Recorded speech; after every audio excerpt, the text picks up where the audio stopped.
Son illər Azərbaycanda icra hakimiyyətlərinin və digər bir neçə qurumun ləğvi haqqında müzakirələr gedir.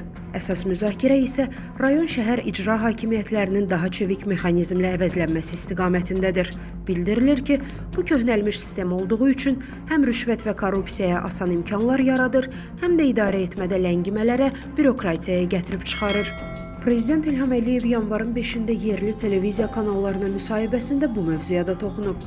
Ölkə başçısı deyib ki, Qarabağda və Şərqi Zəngəzurda tətbiq olunan idarə etmə modeli bir gün ölkənin müxtəlif yerlərinə, bəlkə də bütövlükdə ölkəyə tətbiq oluna bilər. Çünki bu da operativ, çevik və daha az məmurun iştirakını tələb edən üsul idarə metodudur. Prezidentin bu sözləri deməyə əsas verir ki, yaxın vaxtlarda ölkədə ciddi dəyişikliklər baş verəcək. Əsasən də icra hakimiyyəti strukturunda köklü islahatlara şahidlik edəcəyik. İlham Əliyev həmçinin bildirib ki, daha az məmurla çevik idarə etmə sistemi yaradılmalıdır. Bu da o deməkdir ki, həm xeyli ixtisarlar aparılacaq, həm də yüksək vəzifələr tutan çoxsaylı məmur ordusu idarə etmədən uzaqlaşdırılacaq. Bəs bu yeni model Azərbaycana hansı faydalar və zərərlər gətirə bilər? Prezident çıxışında deyib ki, hələlik bu modelə keçidlə bağlı bir mənalı qərar yoxdur. Statın sonu.